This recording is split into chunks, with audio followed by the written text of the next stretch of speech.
This video is following the first video. This is the second video in this video lecture that goes along with this PowerPoint presentation. The first section was about the anatomy of the prints, the individual parts of individual prints. Today's video will be over the different types of prints. I will go through those slides and refresh your memory on those. If you'd like to take a minute and look at those others, they're going to be on another video that's on my YouTube channel. One of the key things I wanted to talk about today with this print, this was going along with our last video that we did last week, was that this one did not have an eye or an enclosure in it. And if we see something that goes along with an eye or enclosure on some of the other presentations, I will point those out. Some of you may have thought that this little island in the middle was an eye or enclosure. It's actually just an island. You can pause the video and discuss and try to identify some of these. One of the big things that you will notice is that there are many bifurcations between all prints. Not all bifurcations are going to have a core. Not all of them are going to have a delta. This one does not have a delta, and it does not have an eye or enclosure.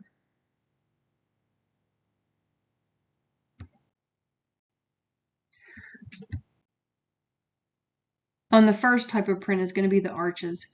Arches are going to be something that is a very limited, very small amount. In prints, only 5% of all pattern types are going to be arches. There is a difference between the arch. There's a plain arch and a tinted arch. In a tinted arch, there is a delta.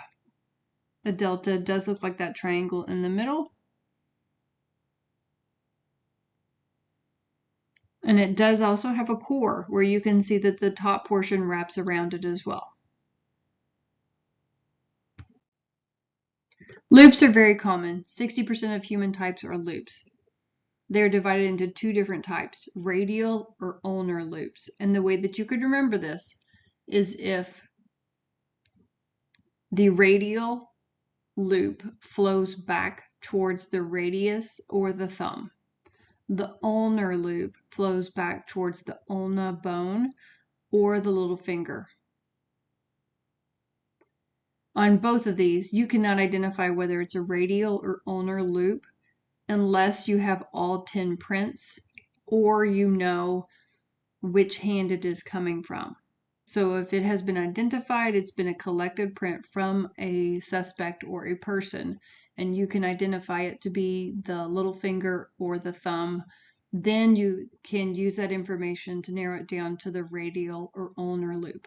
But if you pick up or collect an individual print from a crime scene and it is a loop and you have nothing else to identify whether it's from the right hand or left hand, it cannot be identified to say that it is radial or ulnar loop. You have to know which hand it is coming from. The way that you can remember this is that the radial bone is the one that is closest to your thumb.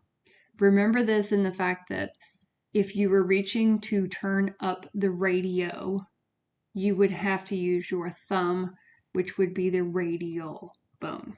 Remember it that way.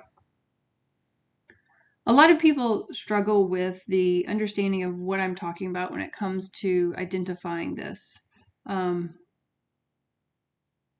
See if I can, okay, here we go. If we are driving around, let's say we're starting at the bottom portion and we're going to come around to the loop at the top and we're coming back. This is the direction of what it means. When it says the radial is flowing back towards the radius or thumb, that means that it is coming around the corner and back towards that direction of the pinky or the thumb. Imagine it's like a little racetrack. And this is a race car. The red dot is a race car. It's coming around the corner, around the core, and it is returning to the finish line. Is the finish line going in the direction towards the thumb, or is it going in the direction towards the pinky? If you can figure that out, then that tells you whether or not it is a radial or ulnar loop. Also, a big key piece is going to be this delta. They're going to have one delta, and they're going to have a core. So those are going to be key identifiers of a loop. Here's another example of showing how this can work if you were looking at the ulna, we have the pinky over here. We're going around the core and we're returning towards the pinky. Radial is going to be coming around the core and returning towards the thumb. Remember, the thumb has to be used to turn the radio up. Radial, radial.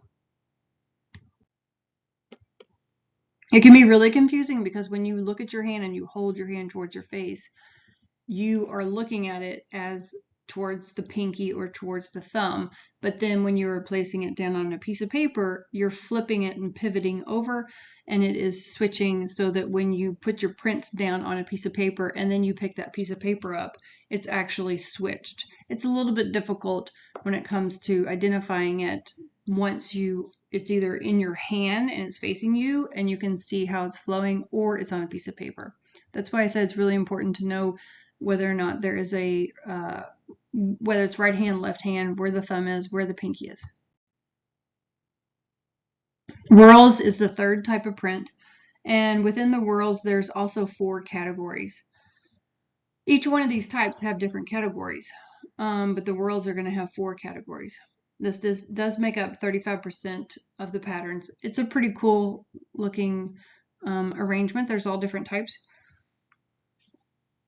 The plain whorl looks like a bullseye. It looks like a dartboard that you're just, got a circle within a circle, circle, circle. The central pocket loop whorl can be confusing because it has loop in the name, but it is actually considered a whorl, not a loop. So don't be confused with that. Same thing with double loop. It's not a loop. It's actually considered a whorl. If you notice on all of these, you're going to see deltas. Deltas are going to be right here making that triangle on the plain whorl, up here and over here. The double loop looks like an S. Still has 2 deltas as well. The central pocket loop whorl, if you look on the outside of it, it does have what appears to be a loop, but in the center portion, it's more circle, circle, bullseye shape. The accidental doesn't always have to look like this one, and in this accidental, you can actually see that there's like 3 cores. There could be 3 deltas. It just basically is something that doesn't fit all of the others, and it doesn't have to be in appearance of exactly like this one presented. It just doesn't fit. And we'll come back to the rest of the history of this later.